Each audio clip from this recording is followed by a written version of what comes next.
Welcome to Eye on the Illini. This is Mike Cagley here with Kedrick Prince. That was something, Ked. I tell you, that was a game that you just don't see the Illini come out and literally they didn't just blow the team out. I mean, they slammed the door on their hands and just totally obliterated Northwestern and got that out of the way early. Good practice game. That's the way I look at it. I'm sorry. That's what I want to call it. It was good practice for Saturday. And I thought it got a little physical tonight, which is a part of it, I guess. And you're going against a rival. And I didn't like seeing some of the physical play. It's tough because you want to be in the game and you want to make a statement against Northwestern, and you want to be prepared for Michigan State and be ready to go. So just a great practice performance is what I'm calling it. It was a great overall game. This is what they need. But here's what I hope don't happen. They don't go play at Michigan State and then they don't put it in the ocean. I hope that doesn't happen. But we got to enjoy this win tonight. It is what it is. And you take this and, boy, Chris Collins' team looked really out of sync tonight and just out of sorts. And Illinois' size and three-point shooting and ball movement was just too much for them. Yeah, it was Illinois put them in a blender and just saw how quick you could make a puree out of a basketball team. That was impressive. Let's take a look at some of the stats because I know people like to talk a little bit about that. And as we look at what Illinois did, Merkovich 12 points, 7 rebounds, 2 assists, and caused a little bit of disturbing later on in the game. Stojakovic, 17 points, almost had one of the greatest dunks of all time, almost. 4 boards, 2 assists. Tomislav Ivicic was at 5 points, 12 boards, 5 assists, and he did foul out and had an interesting technical. The talking technicals, it's like, I don't know. I guess I'm getting too old for the game. Jake Davis, 9 points, 3 boards, 2 assists. Keaton Wagler just didn't have to really do much tonight. 13 points, 7 boards, 5 assists. Another very nice game for him. Lee was at 2 points. We had Rickhouse with 3 for 6 from the 3. I think he shot and he yelled "Ked" every time he made one. But that was Ben. Ben was 13 points, 7 boards, and an assist. Red didn't score. Fabemi didn't score. He did have 1 rebound. Big Z, 13 points, 7 boards, 1 assist. And Petro got in the game and had 2 assists while he was in there for 6 minutes.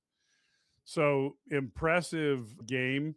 Held Martinelli to 4 points. That and Nick is a good player. I mean, that's a guy who is, stopping him is not easy. And they literally just took the wheels off of Northwestern, and that was that.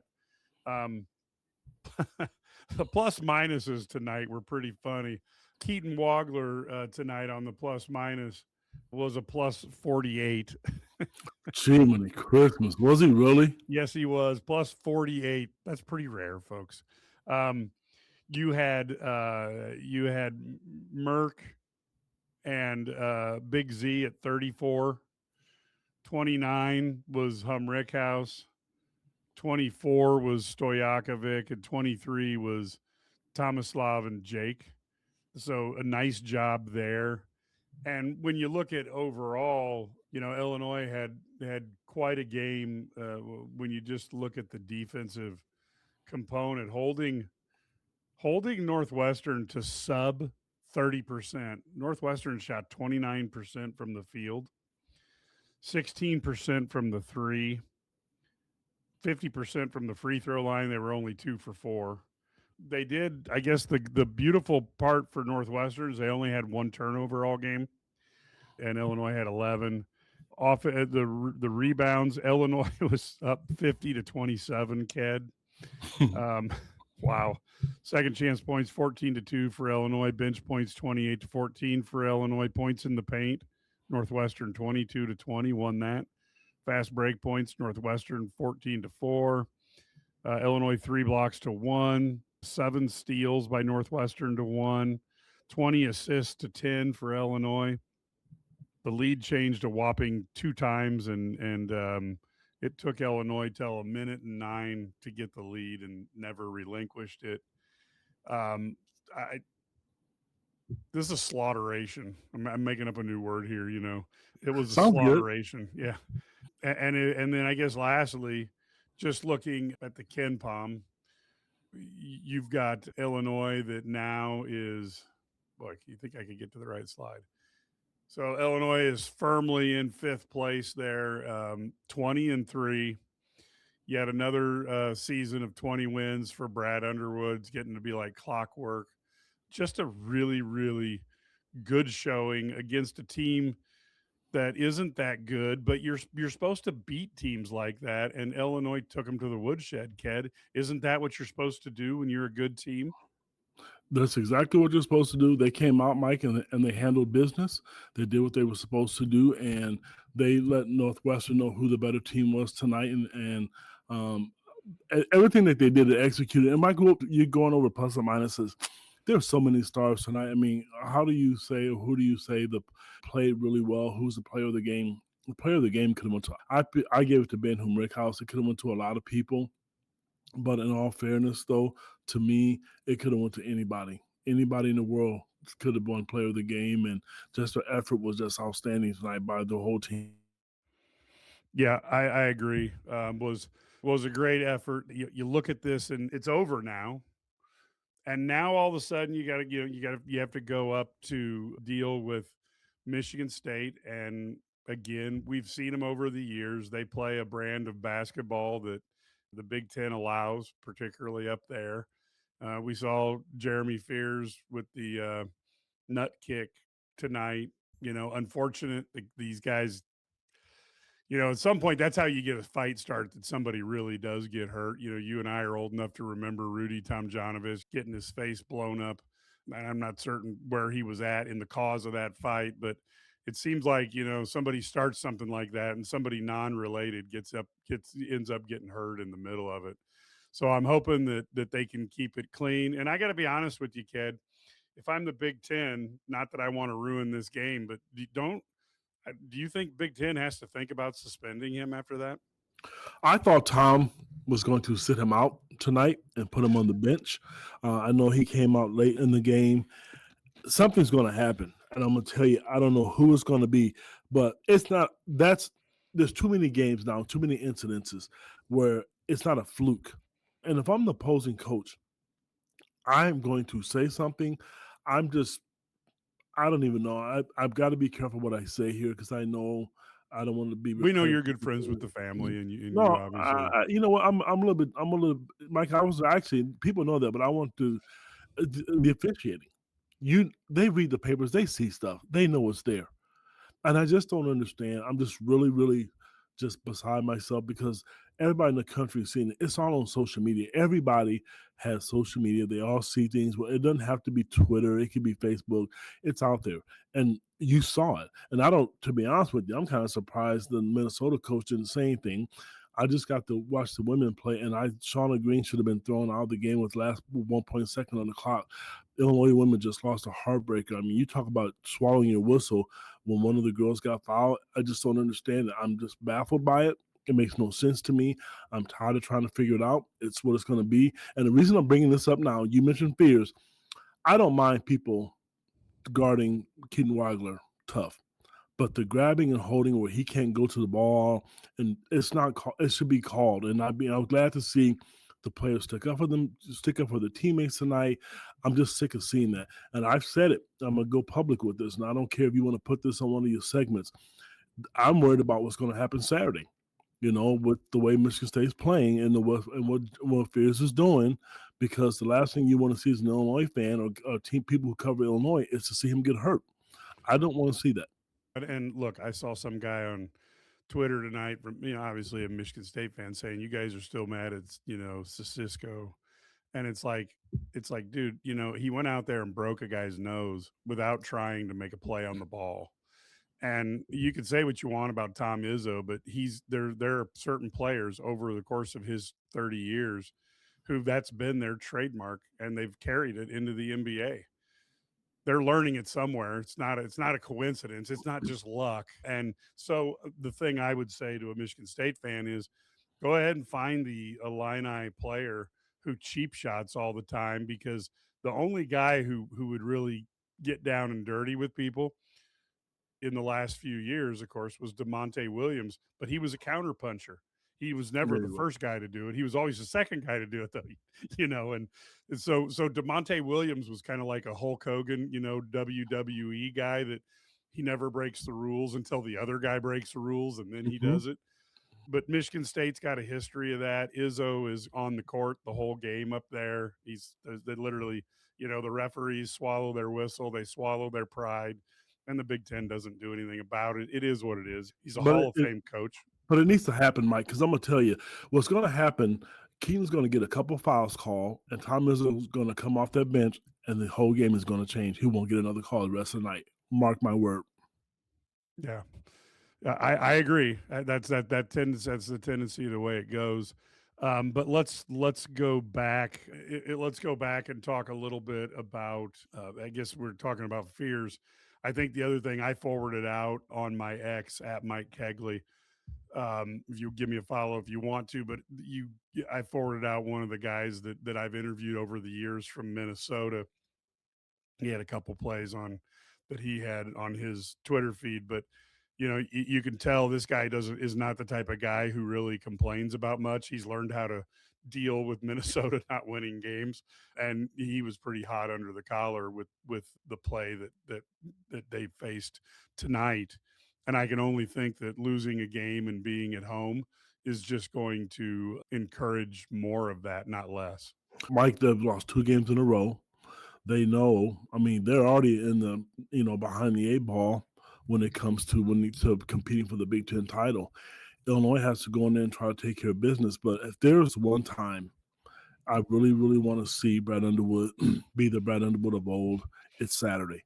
A lot of fans complained and whined and cried about how aggressive he was as a coach and how he chewed officials' asses out when he was first got into the Big Ten. He's been Mr. Nice Guy once. Now I'm telling you, don't know the outcome Saturday. I have no idea. I don't know how the team is going to play, but I'm going to tell you this. If he doesn't say anything and challenge the officials the way Tom is, they're not going to win because Tom, you watched the game last Friday when they played Michigan. I said the last podcast, he spent more time in officials' ears than he was coaching. And I'm just worried about that because I know, on top of the fact that Michigan State's physical, and they do that, and I don't really care what a Michigan State fan says to me.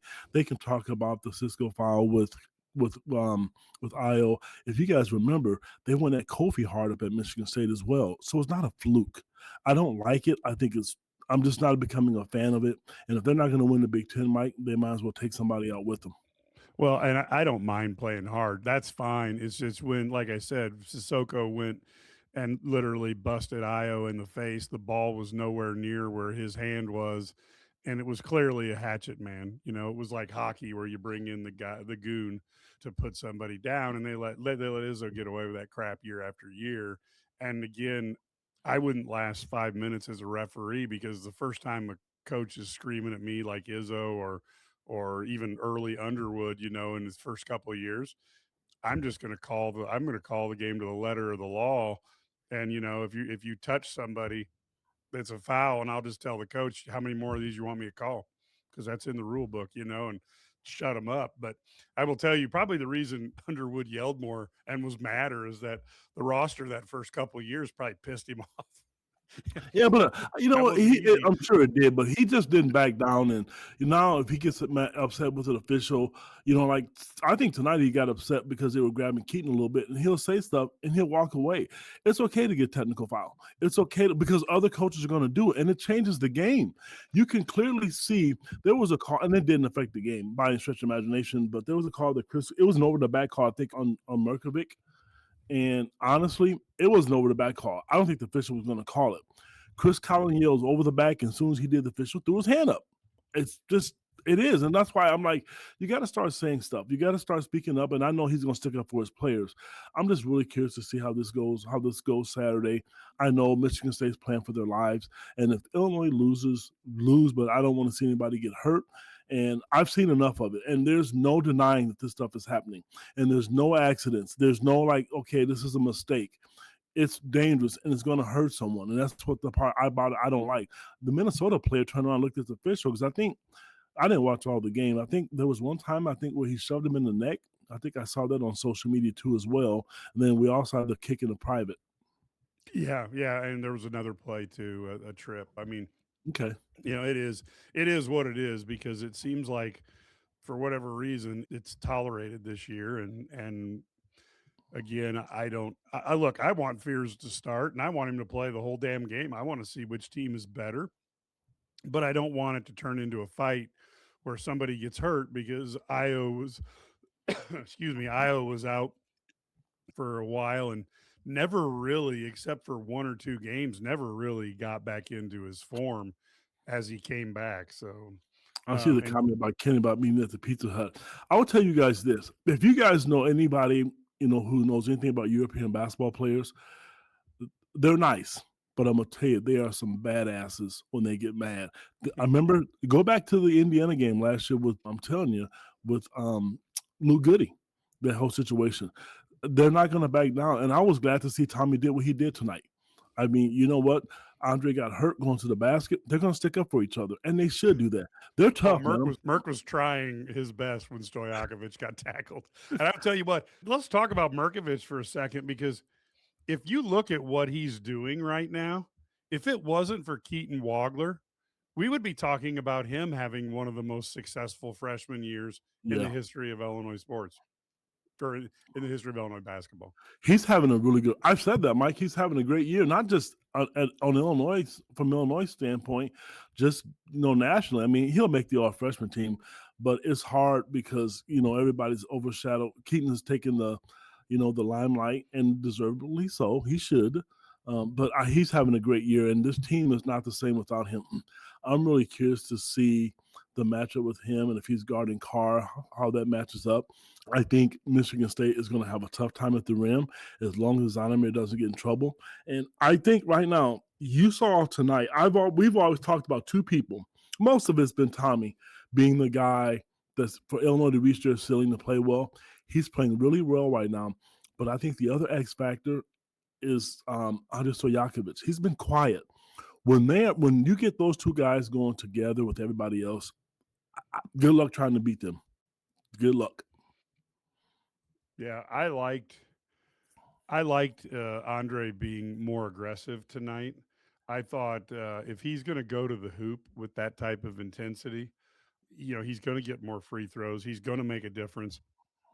And then that creates open shots for Ben, for Jake, for Keaton, and others. So I thought he played fantastic. But going back to Merkovich, averaging 12.4 points a game, 8.2 rebounds, almost 2.5 assists. And only 1 point, or sorry, only two turnovers a game, kid. So he's not nearly KJ levels, and he's got 40. He's shooting 47% from the field, 36% from the three, and 80% from the free throw line. That's a heck of a year that we're really not. We're not, except for a few times, we don't really talk much about it. And the funny thing is while we can tell he is not the fleetest of foot, he plays smart with his body and he manages to keep his body between his man and the basket many times on offense as well and causes all sorts of problems by doing that. He knows when you're not a quick guy, a fast guy, you learn to adjust. And he's done a really good job of learning to adjust. He's not, but you know what? He doesn't get beat on defense really bad. And he uses his body and his footwork to go by people. If you don't mind, I want to make a comment about this one. Yes. Remember when people were about Phoenix not coming to Illinois. So here's the deal. I got to go up to an AAU event, and I was lucky enough to sit next to Coach Underwood and the entire staff when they were looking at him, and they were really high on him when he was younger. But you got to remember, guys, now that this is over, I'm gonna spill the beans here. Illinois is trying to build a certain system, which you can see. They want all 5 guys who can shoot. Brad has always wanted that ever since he's been there. Even his Stephen F. Austin teams, they could always shoot. He struggled early on in Illinois because his teams couldn't shoot. You look at Phoenix Gill, not that he's not a great shooter, but I don't think at this point and right now, he's not on the level that these kids are right now. He's just not. You look at Jeremy Fears, kid who wanted to come to Illinois in the worst way. Brad passed on him because he's not a good shooter. You have to be able to shoot in this offense. How many times we've heard how good of an offense this is, how they can all shoot. Every coach will tell you at a press conference, post-game, pre-game press conference, you pick your poison with them. They're all going to do that. Because you can't. Kendall wanted his son at Illinois. He did. And here's the other part about that, guys. Say Brad Underwood brings this kid and puts Phoenix on the roster, and he's not playing a lot like Brandon Lee. How is that going to sit well? You bring in your son or bring a kid in who is arguably one of the top 5 or 6 basketball players in the history of Illinois, and his kid comes in and he sits on the bench. Brad's not going to win because then he's going to feel pressure to play him. Then if he's not doing well, you can't win. I don't blame him. And those are tough decisions. They really, really are tough decisions. And I wanted Phoenix to be at Illinois too, but at the same time, if you look at this roster, with who's on there, who's he going to play in front of? Yeah. Because it's not going to – and to be truthful, if you really think about it, this is not a knock against Northwestern. He's not playing for Northwestern either. Tonight he did. I think Chris Collins did that as a courtesy. I've been watching. There's been games he doesn't get off the bench. Yeah, and look, Gill is also – the other thing that people don't talk about enough, in my opinion, is the Brad's looking for length at every position if he can get it. So even a guy like Gibbs Lawhorn, who is as athletic as anybody you'll ever find, but at 6'1", he's just, Underwood likes guys at 6'4", 6'5". Look at Keaton at 6'6", that he's got coming in, or between 6'4" and 6'6". It's you got to be a big dude to play here as well, and then on top of that, you got to be 6'6" and be able to shoot the three. And if you're 6'3" and you can't shoot the three, that's not a good future at Illinois. Mike, let's look at the 2026 classes coming in. You talk about size. Lucas Murillo, a shooting guard, he's 6'7". Ethan Brown, a combo guard, 6'4".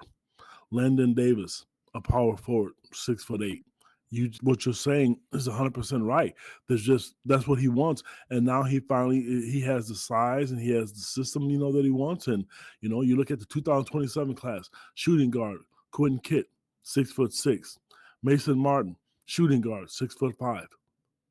Kylan Boswell's playing because he's Kylan Boswell and he's a difference maker. But Brad has a system and he wants length. He wants guys that can shoot the basketball. And that's what they go after. Everybody he's looking at. I have a friend who works at the same high school that Landon Davis is at. And he sends me pictures from time to time because he's a coach. He's a track coach. That kid, after every game, it doesn't matter, is in that gym by himself working on his shot and his game. So these kids come in and they want to become good shooters. That's what Brad likes. And right now, and it's fun to watch because if you look at it, we can still say it's not one of the most athletic teams, but they have learned their offense and they have mastered it so well. If they're making shots like this, what do? You zone them. You can't do that. You attack the basket. There's size down there that can make you pay. I think about this. There was a time, I don't know if it happened tonight, when they played Nebraska, you had Andres Stojakovic out there at 6'7", Keaton Weigler at 6'6", Ben Humrickhouse, who was 6'9", and Bothi Beasage brothers out there who was 7 foot and 7'1". Mike, that is some scurry stuff. And it's tough to score against them. It's linked. Yes, I know it's scary, and I said scurry, so I know the difference, people. So cut me some slack. But my point is, it's really, really, and it's fun. People should enjoy this, not overanalyze it. It's great. What is this one? We'll love you. I don't know if Kendall looked upset. I'm sure he wishes that his son was playing for Illinois, but marry a taller wife so your kid gets a couple inches taller. I have to agree with this person here. I thought he looked mad. I'm not going to pretend I thought he looked mad because maybe I don't know what what it was, I can't read his mind. I'm not going to pretend to try to read his mind, but he looked like he was upset to me because the blowout, maybe because his son's not a part of it, maybe he's remembering what it was like, maybe he was hoping his team would win. I don't know what he was thinking, and maybe he wasn't. But I thought personally, I thought he looked unhappy too. I'm not going to say that I didn't think that because I did think that. Yep. Yeah, and basically Underwood, he had Jeremy Fears and just kind of went in a different direction. Went for Well, taller guards. well, It is. he thought, yeah. Well, how about this one, Jeremiah Fears? If that's what he's talking about. Um, what is That's he just saying somebody right who here? somebody just doesn't understand. He thinks we're confusing Jeremiah, but Oh, Illinois trust could me. have had them both. Let me make this perfectly clear. If there's anybody who knows and not making a mistake about that family, it is the guy talking right now.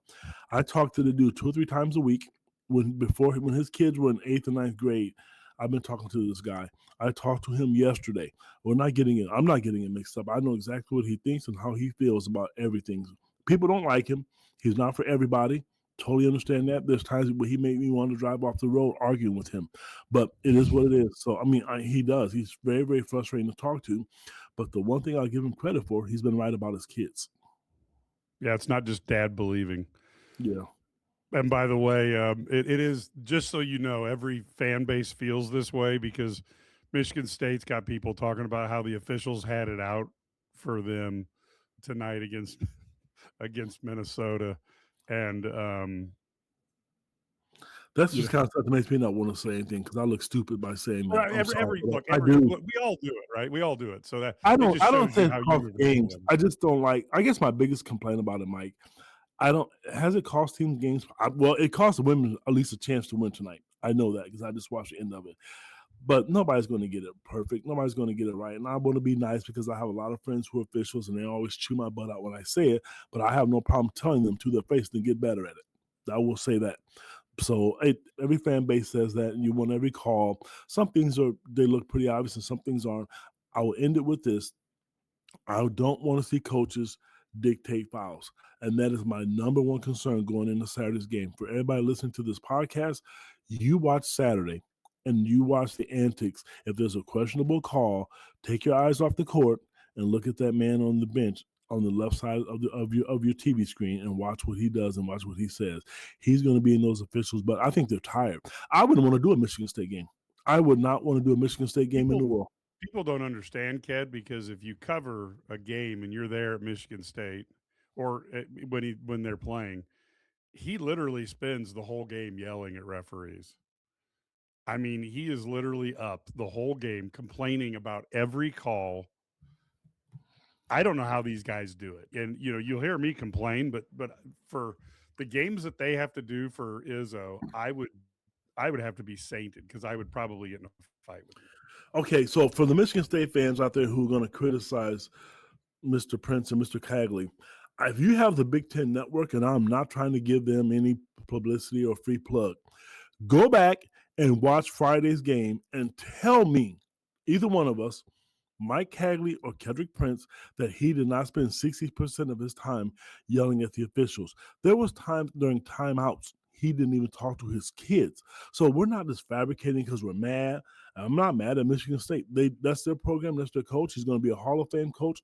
It is what it is. But the fact is, he does it. I thought last year I was really, really frustrated. I thought Illinois made a run. We all remember how I think there was a foul on Kasparis when he got off the bus and when he put his tennis shoes on. It didn't matter. Yeah. So I don't want to see that. And that's the thing that makes it tough for me, is just from that standpoint. Illinois is going to come to play. The people listening to this podcast, Illinois is not going to run. They have played Alabama. They played Tennessee. They went to Mackey. They went to Nebraska. The Breslin Center is not going to face them. It's not going to. How they play, it's a different story. But if you think this team is rattled, they could care less about that. Yeah. Well, I think it'll be yeah. We all hope Izzo's mom doesn't play because she can go with either hand and she can break down a defender really well with her left. What But do you think she'll no, kick people and trip people? No, I'm just kidding. Sorry. I'm sorry. I had to get that in there, Mike. Sorry, no, buddy. but I look, I think it's going to be, I think, like I said, I want Fears to play. I just want him to control his temper or whatever the heck's going on with him right now, because it doesn't do him any favors and it doesn't do the league any favors to have somebody get hurt. And again, we're looking at this Io going down the lane, getting punched in the face by somebody who's not trying to, he didn't go for the ball when Io was bringing it up. He didn't go the ball when Io had it up, just hit him in the face and broken nose. And did that wreck Illinois' season? I really feel like they would have. Io was playing really well. And again, he had a couple good games, but he did not have that consistency after that game. And so, yeah, it made a difference in the end. So I don't want to see that become the norm. But I would like to see Illinois play against a full strength Michigan State and see who wins. Well, And I would Illinois is think not it's, going to be at full strength, so that's kind of yeah. that won't happen because we're not Well, we. I want to see if Yeah, Illinois can go up yeah. there and beat them without Boswell. Then you know what I mean. I That's agree with you, fine. Michael. I want to And see it too. and to be honest with you, if Illinois had a player who was going out and causing injuries, then you would hear me rant the same thing, because there's just no place for hurting another player in sports. It's just not the way you do it. Let me ask you this. Yeah, Even in well, you're boxing. right. Let me ask you this, Mike, and our listeners. Would you rather? I know the easiest answer is going to say kid both. I'm not asking both, but if you had to pick a win Saturday at Michigan State or win at home against Michigan, which would you take and why? I would go personally, and well, people can put their comments in as to what they would. I'm going to want the Michigan one because Somebody they're say higher both. ranked. And Brandon, well, we knew Brandon was going to say both, right? But I would say Michigan because Michigan's higher ranked. But I think this is going to be, I think Kenny makes an interesting point because Wagler has been tough and he has been as unflappable. That will be tested Saturday because he is going to go in there. And like I said, the other thing that I was famous for is I would get into it with other coaches. So if I was a player and I had to listen to a coach saying something stupid, I would slow down and tell the coach he's dumb. But that's just me. For me, I'm gonna be honest with you. I don't want to make our listeners mad, and please forgive me. If I had to pick, see, here's the deal. I want to beat Michigan State because of Mr. Fears, the father, and Izzo.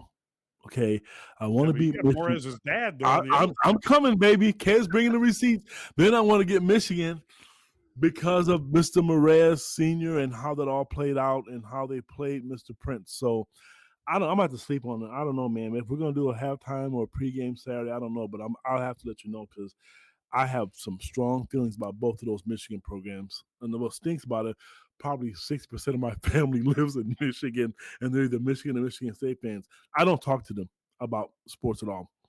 I crank it, hang the phone up. Yeah, yeah. Tom Izzo's mom is getting a lot of doing a lot of things here. Yeah, I like I said, I really like to say I'd like to see both. I think we all agree on that.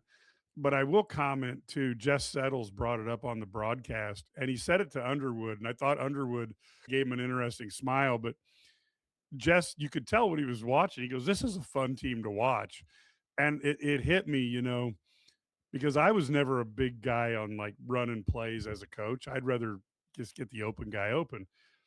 And when it's played well, this Illini offense is fun because they just find the mismatches, get the ball at a mismatch, and let him score. They hunt mismatches, Mike, and you're right. They really do hunt that. Here's my concerns to look at Michigan State. They are tough to score on. Defensively, you Yep. know what? People always talk about what's better, offense or defense. I'm a more of an offensive guy. Defense to me, my son, I mean, I never liked him saying I would get on his butt about defense, and he was like, Dad, if I score 46 points and they score 45, I won.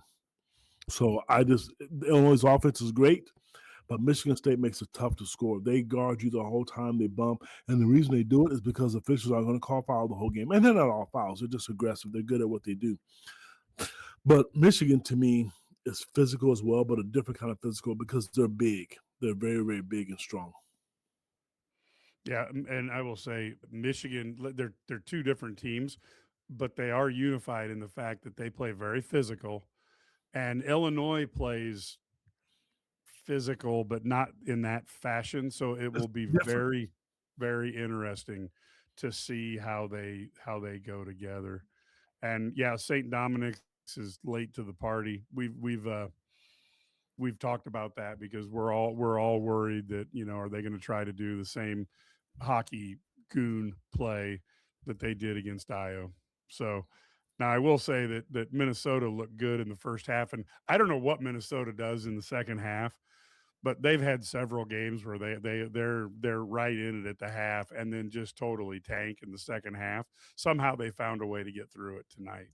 So I thought that was I thought that was good for Minnesota. Maybe this game will be a turning point for them to do a little bit. Ted, we also heard, as until Brad gets in here, we also heard Brett Bielema talk about maybe making an announcement after the Super Bowl on who the new defensive coordinator is going to be. Now, does that mean he's just waiting because he knows that's going to suck up all the headlines? Or does that mean that we're looking at somebody who's on one of those two staffs? I don't know. I think I don't know. I couldn't tell you, but it would be smart to say that. I mean, it's a good marketing ploy to say you want that because now the fans are going to be looking at the Super Bowl and seeing how both of those teams play defense. If you're a fan of them, because I'm not a fan of either team in the Super Bowl, I watch the Super Bowl right now because of the commercials or the ads. So right now for me, but I don't. I'm really curious to see myself. I don't know. Brett has a lot of connections. I don't know if I really, really. I don't know. It's not me. I don't make the decisions. I don't know if I want a professional guy back there. College football is a lot different than professional football. If you remember when Lovie Smith had his staff together, that didn't work well. It's totally different the way the offense is run. But I'm sure Brett has, somebody in mind, and I'm sure he's the head guy, and he's going to tell him what he wants to see done and the system that he wants to see done. Whoever they get, their philosophies better be at man coverage because they recruited to that. You Yeah. recruited to have guys like that, and if you have a coach that walked out and quit, then things can change. So that's the key, and I know they've already talked to the players and that have already committed and signed, and I'm sure those players know. They're probably sworn to secrecy because those parents want to know. Because if you don't answer it, they can leave. Yeah. Well, and the other thing I think that is really important, is uh, Aaron Henry. I don't think you can underestimate how important he was for recruiting down in the state of Florida. And you're gonna have somebody who can help out because Illinois has brought in some unbelievable athletes, and obviously other guys on the staff have relationships there now. But to me, that's the one thing I want want to make sure that they cover the bases and get somebody who can do that. I think so. I think they will. I'm not. You want somebody really good, but Illinois pays well. Whoever they hire, they're going to get a nice chunk of change. People's salaries are online and stuff, and I'm just really confident that he'll get somebody. He has a lot of connections, and it's a good job. I mean, let's talk about that. It's a really, really good job for them to have that. I know we're talking football, but these people are fired up about this Michigan State game, and social media, Mike, is just it's everywhere. People were quiet before the Northwestern game, but I think people are just really, really That's because looking people forward to it. had an inkling that Illinois was going to steamroll them. I mean, look, there's that old statement we used to do in the sales world, which is you're either part of the steamroller or part of the pavement. And tonight, Northwestern was part of the pavement. That's just the way it worked out. I'm really curious what Chris Collins is going to say. This is a rival. I wonder if he'll give them enough credit, Mike. If He he'll should have just, got out. He should have got out of here 3 years ago. yeah, he really should have because the way the Big Ten is going right now, I don't think they have the budget to do what everybody else is doing. Other teams are going to get better. Washington's going to get better. Oregon's going to continue to get better, and I don't know if Northwestern is going to be able to sustain it. Rutgers did it; they had the best talent, and they didn't get into the tournament, so it's going to be tough for him. Yeah. And I will say that yes, Brett is the master at foreshadowing. There's very few coaches who use the Twitter machine as well as Brett does. You get Lane Kiffin would probably be the only one that I would put a clear cut above, but Brett uses that thing, and who knows, maybe it's September, but he uses that thing very well. Uses X, so I think that's good. Switch back a little bit because people are talking. Collins has got it tough because everybody knows you got to win. You got to get the football. You got to get the football going, and I think that's their money is in that stadium, and of course, that's where they tend to be going. Now, depending on the right billionaire, Northwestern can compete with anybody, but right now they don't have that lined up for basketball. So I think Collins is a pretty good coach. He may be having a rough year this year, but as a football coach once told me, you can't make chicken salad out of chicken doo doo, and you got to have the players. And right now, Northwestern just doesn't have the horses to compete in basketball in particular. Mike, I think he's a really good coach. I think he's an excellent coach.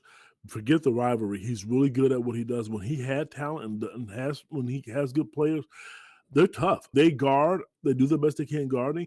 They run really really good offense against zone man. They exploit mismatches as well. I just don't think he has the talent. And you're right. I don't remember which one of the subscribers up here said it. He should have got out because if they're not going to put the money into it, you can pick and choose which sport you like, football, basketball. Maybe people like them better. But I've always said it. It's been told to me by a bunch of people with a hell of a lot more money than I have. Good football programs are the cash cow. They were like, kid, it's common sense. You do the math. You pay $100 a ticket, and you got 65,000 people in the stands. Then versus basketball, you pay $50, you only got 16,000. So that's where the money comes in. That's not including concession stands or anything. So I get it, I understand it, but you can do both. I mean, we've seen teams do both. Yeah, maybe Brett's going to run the 3-3-5, or hey, maybe just sneak a 12th guy on the field. That would be nobody else in the Big Ten would be doing that. So I will say that Brett knows how to coach up Illinois' defense. But to me, the biggest concern I have going into this season, I got two real concerns this season. One is how good is the quarterback, because Luke Altman is not the new guy at all. Mar has been such a fantastic quarterback. You hate to have to try to replace him. And then the other half is the defensive line that was not strong, got kind of picked apart. And can you get enough impact players there? Those are the two things I'm concerned about in football season. Well, that's natural. I mean, the quarterback is one of the biggest positions, one of the most important positions on the field. So, for some reason, and this is not me being with blinders on, I trust the staff. I just don't think they're going to Yeah. go backwards. I really They've earned it, believe, right, kid? yes, they have, because they've done well. And if they just say hypothetically that they win 6 games and they go to a bowl game, sorry, that's still not bad. Is that what you want? No, it's not. I'm just looking at these recruits that they have. I know they signed a bunch of kids today that were not really, really what you consider 5-star athletes, but you got, gosh, the kid from Molina. I can't think of his name right. He's from my hometown. Bailey. Yeah, Matthew Bailey. I mean, they're kids that I know. I'm sorry, Matthew, a guy that probably lives 5 miles from me. Those are players, but you know what? And it's nice to find diamonds in the rough. Devin Weatherspoon, those are all nice, but that's not, you can't build a roster like that. And we've always said that. Brett has a system in place. I think having Barry Lunny back there is good. And it's nice when you look at the programs, all the athletic programs right now, women's basketball and men's program, they all have a system. They're all looking for certain things. And Brett's doing the same thing. Brett's looking for shooters, and he's looking for guys that can pass the ball. Shauna Green's looking for girls that are 6'3" and can all put on the floor and rebound and play multiple positions. And Brett is looking for guys that he can find that have speed and toughness, and guys that can quarterbacks that can put the ball on the dime and can run clock and not put the ball in harm's way. Defenses that can get off the field. That's the problem that people had with Aaron Henry. They couldn't get off the field, even though I thought he got better down the stretch. Whether it be Bielema helping him out or whoever, I do think Aaron Henry got better, the latter part of the season. Actually, after the Washington game, I thought he got a lot better. Yeah. And I think in the end, you're gonna see Brett has earned the faith of Illini fans, and trust is not given; it's earned, and he's done that. So now you're gonna let him operate and see what he can do. I do think that he's probably more flexible than people thought he was when he took the job. I'm not certain if he goes quite as flexible as Brad Underwood, who's willing to change everything on the offseason. I mean, Brad Underwood is for all of his, this guy's a straight as an arrow, resolute guy. Brad Underwood's ready. If you could show him the stats, he'll switch up stuff pretty big in the offseason. And then going back to it, we will probably try to do a halftime show. We'll do a halftime show for sure. We'll do a post game show on Saturday. And then depending on Ked, myself, and Brad, what we can do, we may even do a pregame at 6:30 leading into the game, so you don't have to get stuck listening to non-Illini content as you're getting ready for the game.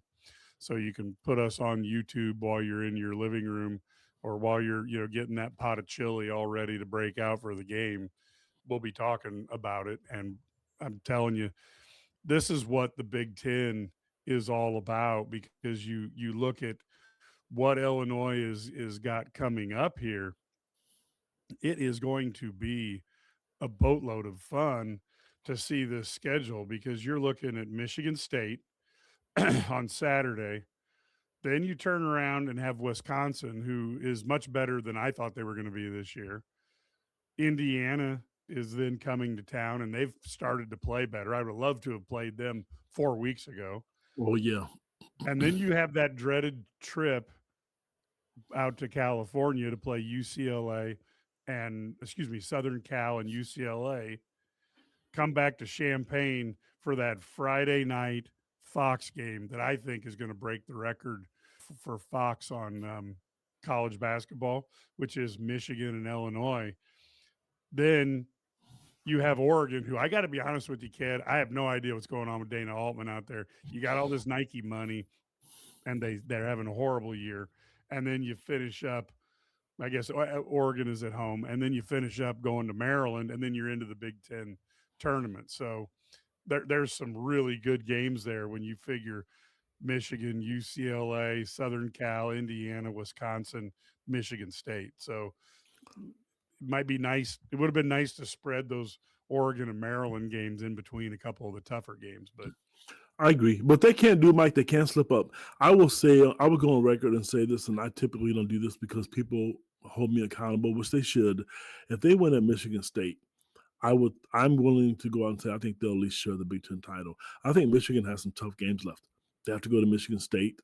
I'm not sure if they have to go to Nebraska. They may not. I know they have to play Illinois. I'm sure they'll. I'm not for sure. So if they have Indiana. Oh, I think they have to, and they may have to go to Mackey. So they'll have to play Purdue again. So Saturday's game looms large for Illinois in so many ways. I mean, if you can get another road win at Michigan State, I don't care if it's about 1 point, you walk out of there with a road win. That really changes everything. I mean, like the seeding, and Illinois if they beat Michigan State, people are going to possibly start talking about them being a number 1 seed with Michigan. They really are. So I've seen a lot of people having UConn up there, and they're having a good season. You have to give Arizona credit for that. Everybody loves Duke. Not everybody, but the media does.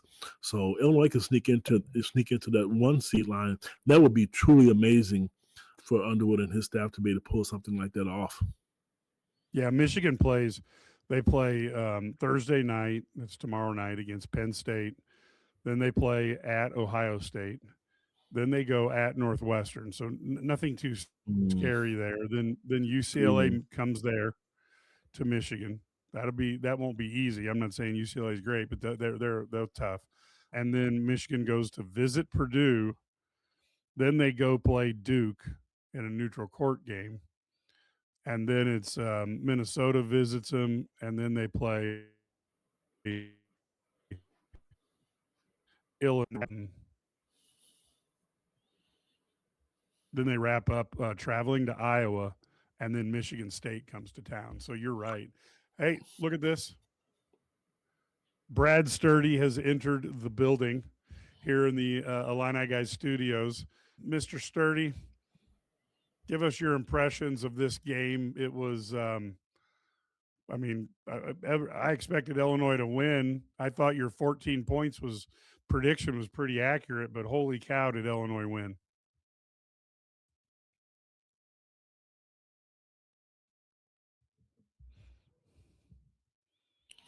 And we are going. We are Maybe going. he's not here. Brad is here in spirit, not in voice. So we will give him a second to see if we can get him in to talk about this a little bit. But so Brad, you there? Yeah. All right. So you predicted a 14-point victory, which I thought was pretty spot on. Turned out that Illinois played a little better than that. What was it like there from front row? I got the points right for Illinois. I sort of missed by 26 on how many Northwestern was going to score. Yeah, no, it was really, I'll be honest with you, this was one of the best performances I've seen from Illinois. I mean, I go back to like, this gave me like 2005 Wake Forest vibes with the way they played and the energy and just the way I don't know. It was really interesting. Their defense was so good. They forced them into tough shots. They kept them to one shot on most possessions. Remember, their defense keeps improving, and they're doing it without Kylan Boswell, who's their best defender. Yeah. So this is really impressive. And so I love what I'm seeing from these guys. And the ball movement is unbelievable. And this game was why I think I tweeted this. Matt Painter was afraid of blitzing Wagler and making him give the ball up. You saw why tonight, because they just made easy passes. Remember, they had 70 points with 10 minutes to go or something like that. And so You're talking about at the end, they had all the subs in and they had guys, whatever. It was just kind of going through the motions. They could have scored. If they'd have left the starters in, they'd have scored 95 and put up crazy, ridiculous offensive efficiency again. Yeah, I just don't know. I'm not sure they can play a lot better than they played tonight. No, and I'll tell you, when you shoot 44.7% from the three on the same night that you hold the other team to a sub 30% shooting from the field, that's a hell of a wicked combination. Yeah, especially when they take like 38 threes or something like that. Some crazy number. Yes.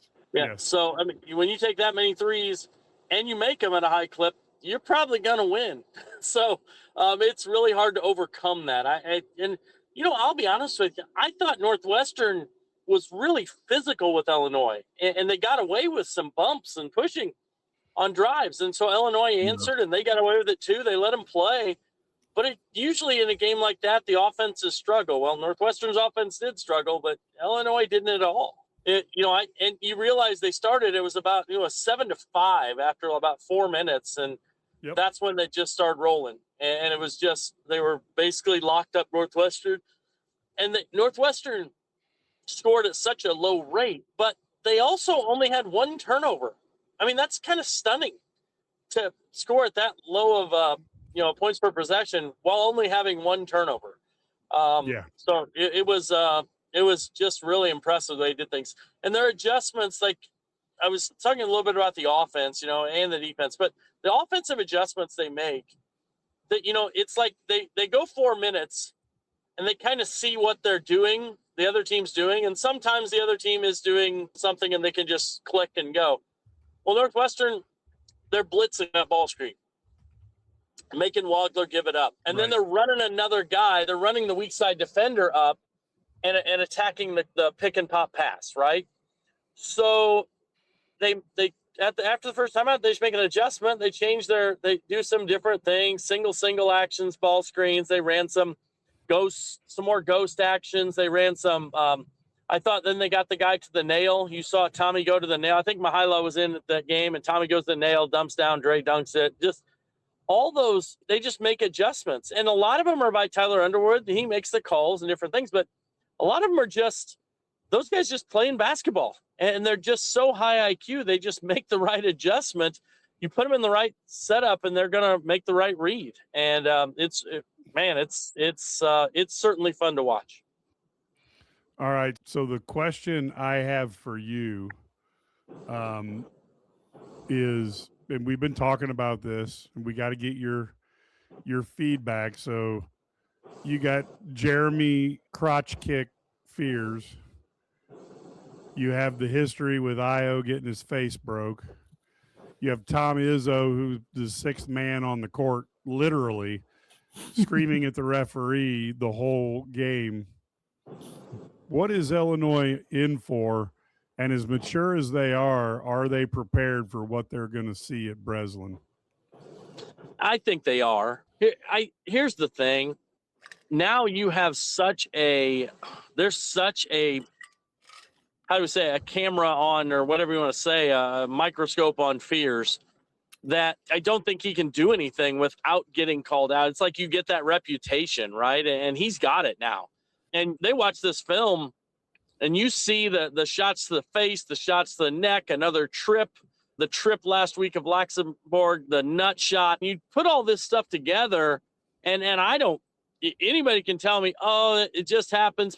No, it's not. I mean, this dude is doing this stuff. This is legitimate. He's doing it on purpose.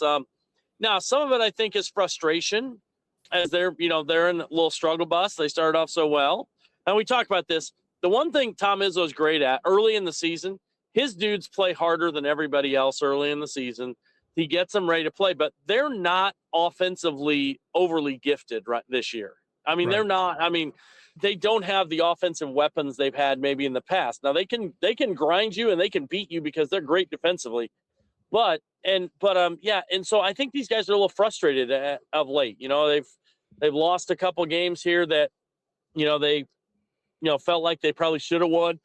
One at home, one on the road, and it's gonna be interesting. I think they're gonna pull out all the stops. He'll probably have the football pads out in practice because that's what he likes to do.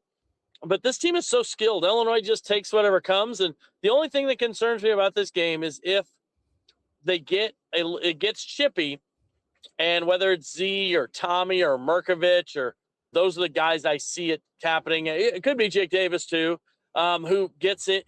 They get in it, get a technical. Somebody gets. That's the only thing concerns me if one of those guys loses their composure a little bit. Like tonight. And tonight was more Tommy got a technical. He didn't care because they're ahead by 40. I mean, you can do that stuff when you're up 40, but if you're up 4. Yeah. That's not a good play. Now he missed both free throws, so the ball didn't lie. But this is So it just is. That's the biggest thing. It's composure when you go on the road in that atmosphere. But hey, it's not any more raucous than Purdue or Nebraska were, and they just go out and get it done. And I think right now, and I said this the other day, they're the best team in the country right now. Doesn't mean they're going to win the national title. Doesn't mean that they deserve to be the number one team. But right now, if you go over the past 6 weeks, they won 12 in a row, but they're playing the best. I mean, they're winning games on the road against top 10 teams. They're beating, they're dominating teams at home. They're just, you can't really, I don't know that anybody else is playing quite as well as they are right now. And so I guess my other question to you is, Brad, you've been obviously, covering Illinois for over 20 years. Is the Big Ten you get these things on video, especially the nut kick.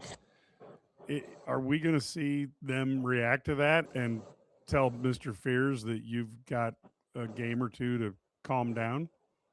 Yeah, I always look at that.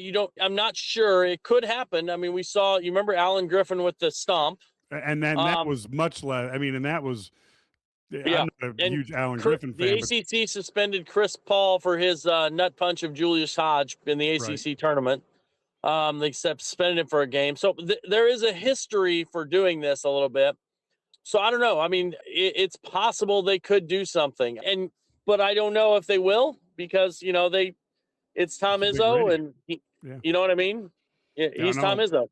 No, we know what I mean. We talked about it. I mean, that's what I talk about, the sixth man, because he is literally on the court, outside the coaching box for half the game. It was 2 years ago. Literally, he was there was a dead ball, but he was literally out on the floor in the lane. I mean, it's insane that somebody's allowed to do that. I mean, I don't know. It was nuts. He was literally in the lane. In the middle. So, he actually said, in the post game, and I know people think that this, that, or the other, or whatever, but I think his post game was accurate. I mean, Jeremy's got to grow up, and it's not, Jeremy Fears is a really good basketball player. He's really good. He's going to be overshadowed. Now it takes away from what you do. I mean, you know what the opposite person is Keaton Wadler, who he gets called for hook and holds, and he doesn't even he just says, "Oh, you got called for a hook and hold," because he, and that's his. And this is let's get into this. The penalty for kicking someone in the nuts is the same as a hook and hold. Yeah. Tell me that makes any sense. Well, if the hook and hold is performed by Roman Reigns, then I can see where it would be worse. Yeah, but by most of the guys in the Big Ten basketball, no, you're right. The other thing we kind of talked about tonight was if David Mirkovic wasn't on the same team with Keaton Wagler, we'd be talking about what a great freshman season he's been having. Oh. But yet he's under the radar. Nobody even notices because of how good Wagler's been. So Mirkovic, when David Mirkovic has an offensive rating over 100 or over, triple-digit offensive rating, when he has that, Illinois is 18-0. Wow. He's the key. Because you have a secondary creator next to Wagler then. A guy who can pass, who can shoot, get to the rim. He does so many things offensively, and he moves the ball. I mean, he's a good passer, and he can back guys down. He can, and not that I always like some of the shots he takes when he backs people down, but he has ability to just make plays, and he's a playmaker. When he's making good decisions, usually his O rating's lower when he turns it over too much, or when he has a really poor shooting game or something. But generally speaking, when he's been just good, he doesn't have to be great. When he's been just good, then he's the sidekick, and Illinois is 18-0, and that's kind of a telling stat, right? A lot more telling than that stat about Andre that we saw today on Twitter.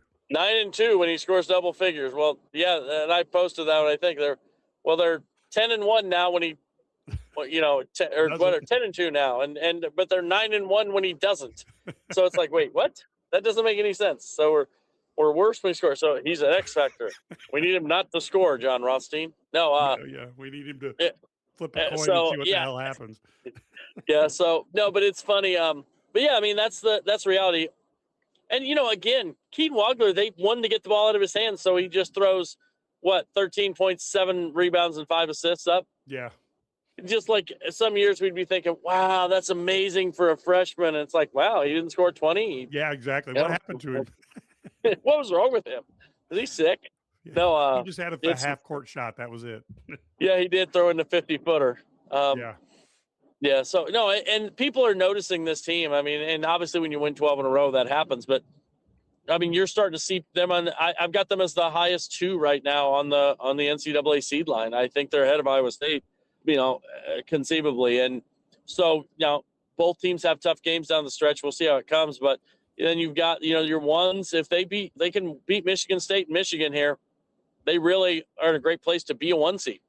Yeah. Obviously Arizona looks like they're a lock. They've got some tough games coming up too, but they look pretty much like a lock to be a 1 seed. And UConn's going to cruise because they're just dominating the Big East because it's not great. There's nothing in it anymore, yeah. No, and so I think they're going to be the 1 seed, a 1 seed, and then Duke is just cruising through the ACC. And so in Michigan, so those seem to be the 4 1 seeds. And Illinois, I think to get in there, they got to beat Michigan, and kind of see what happens. But Michigan's got games with Duke. They've got games at Illinois, Michigan State, right? Don't they play them again at home? I mean, we got some tough matchups. So you look at this, they could lose a couple, they drop a couple, and Illinois wins out or goes. I don't even think they need to win out, but if they're like 18-2 in the Big Ten. Probably going to get a 1 seed, and that's always nice. Yeah. I mean, it's where you want to be. There's no doubt. Any final thoughts then, Brad? We're over the hour mark here. Any final thoughts for you? No, I thought it was interesting. You heard Brad Underwood talked a little bit about it. I'm going to write about this a little bit, but kind of talk about, defense. There's some defensive tweaks that you see. There's also some offensive tweaks that you see that have allowed them to do things. So we'll kind of break that down a little bit, but I thought it's very interesting that Brad kind of has changed his philosophy. I mean, everybody says that Brad Underwood, he doesn't adapt, he doesn't change, doesn't make adjustments. When he first came here, remember it was overplay everything. We're going to turn people over, make them uncomfortable. Then it was, we're going to play no threes defense, right? We're not going to give up threes. Now it's like totally opposite. We're not giving up anything at the rim. If you're going to score at the rim, you're going to score over a 7-foot guy or a 7'2" guy. And we're going to defend the rim like it's the capture the flag, right? And if they get a three out of a rotation, then we're okay with it. As long as we contest that three, we fly out at it. So it's really crazy how they've done that. And they also obviously make adjustments like the right guys take shots. I mean, there's a reason some guys get open threes against Illinois. And they've really made this change since the Nebraska game. And we've seen it, and it's really paid off. He said that he's bought all in now. He had to go all in, and he had to make that adjustment. And I think there was a lot of truth to that, because I think, he used to be no threes, because again, Illinois wants to shoot threes and then defend the rim and score at the rim, right? They don't want to take twos, mid-range twos. They don't, that's not their part of that's not what they want to do on offense, but they want other teams to do that. But by protecting the rim, you are going to give up a three now and then, but you also just make it very frustrating for the other team when you're defending the rim so well. And they're going to miss a lot of those shots just because you're defending the rim. So you've seen that adjustment defensively, and kudos to Cam Crocker, Zach Hamer breaking down the analytics, all those things. Those guys did a great job, and they sold Brad on it. And so there's another midseason adjustment. We saw it 2 years ago. Remember, the midseason adjustment was to play through Damask, play booty ball, right? Yep, exactly. After the Tennessee loss at Tennessee. Then this year, after the Nebraska loss, it's like, all right, we got to change defense, make these adjustments defensively. We can still score. They've always been able to score, but now they're just on a different level defensively. Top 20 now on Ken Pop. So, yeah, this might be it. We're kind of watching a special season. I know it's kind of flying by, it seems like, and it's almost like it's exciting and things like that. But tonight was like exciting, but also like almost boring because it was so easy. They just completely dominated them. I mean, the game was over midway through the first half. It was like, okay, we're up. Illinois is up 20. I don't know. You rarely see a team of his get flattened like this. No, and he even said after the game, they're a vastly better team than we are. And even at you know what he did at the end? Like the last 10 minutes, he played his subs off the bench because his guys he doesn't have a bench. And so he needed to rest his guys. And so he said, Martinelli scored 4. I mean, it's been like he hasn't scored that few in like 2 years. Yeah. So, yeah. And you think about that. They did that to him. Last time, the only way they could stop him was when Boswell guarded him. Well, now they did a better job of, making those rotations and coming, and they got that double help, and they do some things, a little bit like tonight they had the baseline help from the 7-footers, a little bit like Nebraska did, right? I mean, like against Illinois. And the difference is Northwestern doesn't have a 7-foot guy on the opposite side draining threes. Right, exactly. And so, it was fun. Fun to watch, and I'm very intrigued to see this. They're basically the best offense and the best defense going head-to-head on Saturday night. So that should be a lot of fun. So, folks, we will be back Saturday. We're looking at it. We know we're going to do a halftime and a post-game show. Should be an exciting evening. Definitely share that when we get the schedule out. Share that with your friends. Share it on social media. Of course, join IlliniGuys.com. We would love to have game room and in the message boards and getting all the behind-the-scenes stuff. We'll also probably be talking and have more information to talk Illini defensive coordinator as well. Non-basketball stuff that we talk about in there to not just limit ourselves to basketball. And again, folks, I don't want Jeremy Fears to not play. I'd rather have him play, but I'd rather have him show some class and cut that crap out. We all saw what happened with the IO Hatchet job a few years ago. Hopefully it'll be a nice clean game. We'll see which team is better, and it should be a ton of fun on Saturday night. Until then, folks, go Illini.